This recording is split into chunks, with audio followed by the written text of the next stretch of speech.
मनसेकडूनही प्रताप सरनाईकांच्या विधानाचा समाचार घेण्यात आलेला आहे। मुंबई मराठी माणसांचे हे सरनाईकांना माहिती नाही का, असा सवाल मनसेने केलाय। मनसेचे नेते यशवंत किलेदार यांनी हा सवाल केलेला आहे। मनसेकडून सुद्धा प्रताप सरनाईकांच्या विधानाचा समाचार घेण्यात आलाय।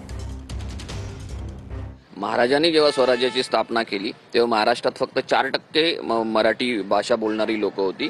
नंतर महाराजांनी ती व्यवहाराची भाषा करून ती 70% पोहोचवली। ती आपल्या महाराजांची भाषा आहे।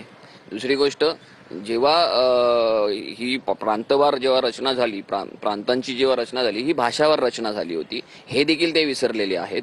त्यानंतर मुंबई मिळवण्यासाठी जो संयुक्त महाराष्ट्राचा लढा झाला होता, तेव्हा देखील मुंबई ही मराठी माणसांची आहे ह्या अटीवर किंवा ह्या अनुषंगाने तो निर्णय झाला होता। म्हणजे ही मुंबई आणि त्याची मराठी बोलीभाषा ही महाराजांची आहे, माझ्या राज्याची आहे, त्याचबरोबर माझ्या बाप्पाची आहे, म्हणजे माझ्या वाडवडिलांची आहे। मी प्रताप सरनाईकांना सांगतो की हा इतिहास जरा पहा, जरा पहा, मागे वळून पहा, म्हणजे तुमच्या लक्षात येईल।